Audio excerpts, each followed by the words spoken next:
बड़ी खबर आ रही है। इस बीच खबर क्या आ रही है, चलिए वो आपको बता देते हैं। जानकारी ये मिल रही है कि अब हमलों की फ्रीक्वेंसी को बढ़ाया जा रहा है। अब कहां पर अमेरिका इजराइल के हमले से जुड़ी हुई ये जानकारी है। जब ईरान पर उसने हमला किया है तो उसके बाद ईरानी इंटेलिजेंस की इमारत पर भी उसने बमबारी कर दी है। देखिए, राष्ट्रपति पेजेश्किन के आवास से लेकर के और यहां तक कि कहा वाजा बताई जा रही है ये जगह, वहां पर ये हमला किया गया है। ये बड़ी बात है कि किस तरीके से अब जो इंटेलिजेंस है उसको भी निशाना साधा जाना शुरू कर दिया गया है। यानी डॉक्टर मर्सेला, अब सीधे सीधे ये निशाना साधा जा रहा है कि अगर कोशिश भी की जाती है यहाँ पर ईरान की तरफ से, तो उसको इस तरीके से तोड़ दिया जाए कि वो उठने की कोशिश ही ना कर जाए। इंटेलिजेंस पर ही हमला कर दिया। देखिए, अभी ईरान में Mossad and its Israeli agents are very well on ground. They are controlling. Iran की गवर्नमेंट काफी कोशिश करेंगे क्योस क्रिएट करना, वॉर करना, but the fact I am telling you is on ground in Iran, from within Iran, is that these military and the not just the military of the Artish, but the IRGC and other courts and all, which are the pro-government, they are located in many places. Sometimes they do even explosions themselves, just to say other countries have done. So the propaganda is so strong, and you're going to see a lot of chaos creation. But it all depends how the control from outside is going to be done. There is a higher chances of the government to fall, whether by June, whether by May. That we have to wait and see how they're going to play the game in the region, and who all are going to be who all are going to be interfering in this, how it's going to happen from the Pakistan side, from the Afghanistan, because they have the Taliban with them, they have so many forces with them. But the fact is that sure, Iran is having a war with two great people. Now Israel is united, people and the country and the government are together. America, the same thing. Surrounding, of course, all the countries are very much united. Iran is a sort of a divided, it's a government against the US and Israel and its own people. Now we have to see how, of course, strong can it be, and how long this can go for them, and how can they survive. और doctor मर्सेला, जो स्थिति बनी हुई है वो ये बताती है कि अमेरिका से ज्यादा इंटरेस्टेड तो ईरान था, इजराइल था, कि कहीं ना कहीं पहले से जाकर के हम ये हमला कर दे। विंग कमांडर आलोक जी, ताकि जो तैयारी की जा रही है ईरान की तरफ से मिसाइल बनाने की, उसकी शक्ति को भी वहां पर कम किया जा सके। और अमेरिका के पास तो पहले से मुद्दा है परमाणु हथियारों को लेकर के, और ट्रंप की तरफ से फिर से वही बयान आया है कि परमाणु हथियार हम कभी नहीं बनाने देंगे ईरान को। जी मीनाक्षी जी, देखिए, जैसा कि मैंने पहले कहा कि अमेरिका ज्यादा चिंतित है परमाणु हथियार के लिए, और इजराइल ज्यादा चिंतित है कि परमाणु हथियार के साथ साथ वहां बैलिस्टिक मिसाइल्स भी वहां खत्म होने चाहिए, क्योंकि वो इजराइल के अस्तित्व को खतरा है, इसमें कोई शक नहीं है। और ये जो आक्रमण हुआ है मीनाक्षी जी, मैं बताना चाहूंगा कि देखिए, ये फर्स्ट वेव ऑफ अटैक, बड़ी खबर आ रही है इजरायली मीडिया के हवाले से। ये बड़ी जानकारी दी जा रही है कि ईरान का जो सेना प्रमुख है उसे मार गिराया गया है। ये बहुत बड़ी खबर है। इजरायली मीडिया ने ये बड़ा दावा करते हुए कहा है कि ईरान को एक बड़ा नुकसान किया है और हमले में ईरान के सेना प्रमुख को मार गिराया गया है। अब कैसे, अब कौन होगा? क्योंकि अगर पिछले बार 2025 की बात करूं तो एक के बाद सेना प्रमुखों को वहां पर बदला गया था, क्योंकि वही स्थिति बनी हुई थी। अमीर हातमी इनका नाम बताया जा रहा है, जो कि सेना प्रमुख है, उन्हें मार गिराया गया है। ये बड़ी जानकारी आ रही है।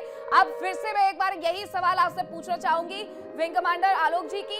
अब देखिए, सेना प्रमुख को मार गिराया गया है, अगर ये सच है तो 2025 वाली स्थिति में इन्हें पहुंचा दिया गया है। अब एक नया सेना प्रमुख, फिर एक नया सेना प्रमुख, और उस पर भी कहीं ना कहीं निशाना साधा जाएगा इजराइल की तरफ से, अमेरिका की तरफ से, जैसा उसने 2025 में किया था।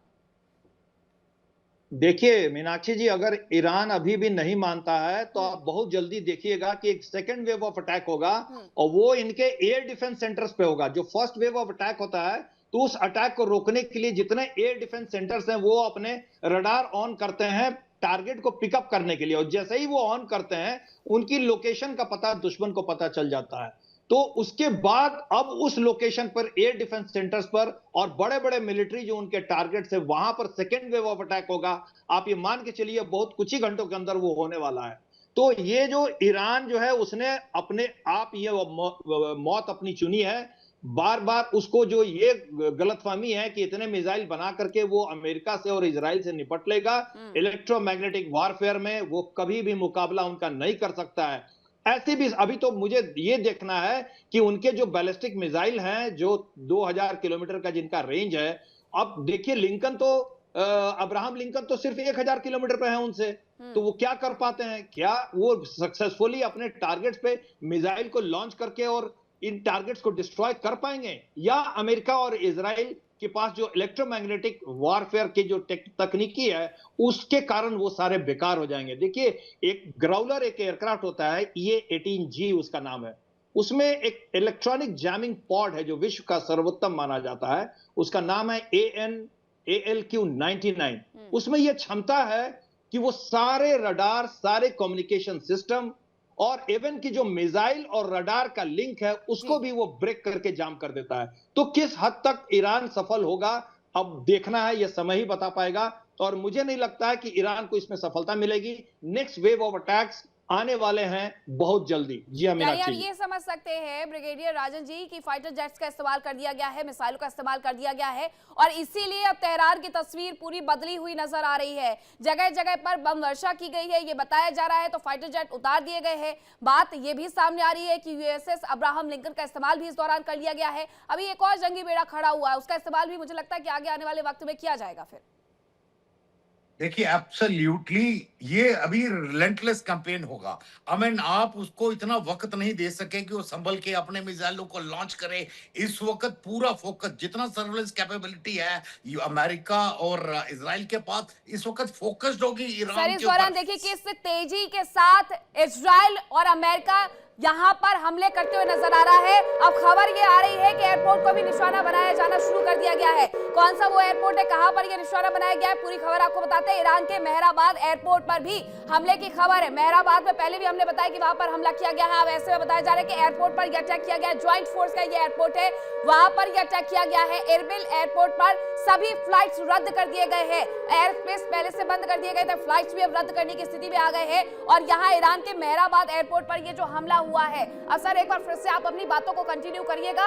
ये तस्वीरें भी हम अपने दर्शकों को लगातार दिखा रहे हैं कि देखिए तेहरान की स्थिति किस तरीके से बदल गई है, किस तरीके से वहां पर जो स्थिति है वो अब बनी हुई है। सर, अब वही सवाल फिर से मैं आपसे एक बार दोहरा देती हूँ कि ये जो हमले की फ्रीक्वेंसी है वो सीधे सीधे तौर पर इतनी ज्यादा बढ़ा दी गई है कि ईरान को संभलने का मौका तक नहीं दिया जा रहा है। ब्रिगेडियर, एब्सोल्युटली, वही मैं आपको बता रहा था कि it is like has to be continuous. आप दुश्मन को संभलने का मौका दे नहीं सकते।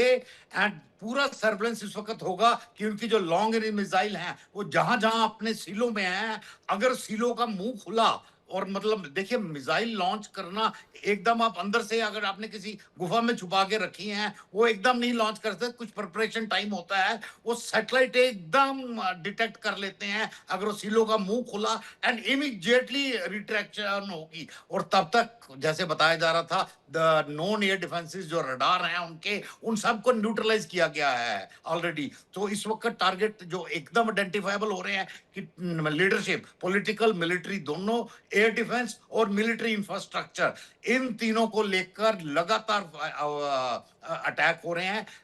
मेरे को लगता है कि हो सकता है अभी जो उनके इकोनॉमिक टारगेट हैं, बेसिकली इकोनॉमिक रिफाइनरीज वगैरह, फिलहाल कोई रिपोर्ट नहीं आ रही है, उनको टारगेट किया गया है। बिकॉज अगर ये एक्सपेक्ट कर रहे हैं कि भी 4-5 दिन के अंदर कैप्साइज हो जाएगा, रिजीम चेंज हो जाएगा, तो हो सकता है वो इकोनॉमिक टारगेट्स को अवॉइड करे, बिकॉज कल को फिर उसकी रीबिल्ड करने की कॉस्ट काफी ज्यादा हो जाती है। सर, जब आप ये कह रहे हैं तो मेरे मन में एक सवाल और उठता है। Group captain VN Jha ji से मैं इसका जवाब चाहूंगी कि ये कहा गया था अमेरिका की तरफ से कि वो स्ट्रेटेजिक हमले करेगा, 2 तरीके से करेगा। पहला हमला जब वो करेगा तो इस बात का खास ख्याल रखेगा कि उन हमलों के माध्यम से ईरान को झुकाने की कोशिश की जाए। उसके बाद भी अगर ईरान नहीं मानता है, परमाणु हथियारों पर नहीं अपनी रुख को स्पष्ट करता है कि वो पूरे तरीके से त्याग देगा, तो उसके बाद वो बड़े हमले करेंगे। तो क्या ये पहला स्टेट माना जा सकता है हमलों का? मीनाक्षी जी, देखिए, वॉर डॉक्ट्रिन जो वेस्टर्न नेशंस के हैं, खास करके अमेरिका लेड नेशंस में, इसमें पहला डॉक्ट्रिन ये है कि पुट इंटेंस अटैक, इंटेंस।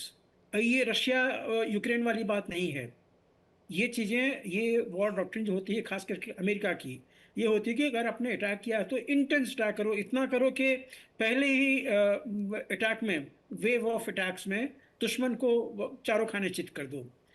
तो ये जानी पहचानी वाली बात है। इसलिए आप देखिएगा अभी ये जो वेव्स ऑफ अटैक आ रहे हैं, ये वेव्स ऑफ अटैक आते रहेंगे। अगर अब्राहम लिंकन से अगर मिसाइल्स आए हुए हैं तो ये टॉमहॉक मिसाइल्स आए होंगे और कुछ और भी डिस्ट्रॉयर्स वहाँ पे हैं। एयर डिफेंस एयर सिस्टम है, ये सारी चीज़ें एक्टिव होंगी।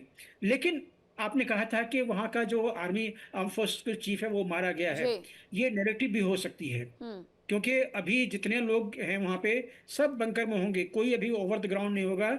याद रखिए, ईरान का जो मिसाइल फोर्स है वो अंडरग्राउंड है, और अगर साइलो खुलता है तो इसका मतलब ये नहीं होता है कि आप सैटेलाइट से इमीडिएटली डिटेक्ट करके तो यानी ये हो सकता है कि ये जो प्रॉक्सी वॉर के तहत कुछ खबरें फैलाने की कोशिश की जाती है, क्योंकि ये इजरायली मीडिया ही दावा कर रहा है, तो ये कहीं ना कहीं प्रेशर बनाने की कोशिश की जा रही है। लेकिन इन सब के बीच में एक और जानकारी, देखिए इंडिया डेली 24/7 अब आपकी स्मार्ट टीवी पर। इंडिया डेली मौजूद है सभी डिजिटल प्लेटफॉर्म पर लाइव और लगातार। इंडिया डेली 24/7 हर दिन राष्ट्र को समर्पित।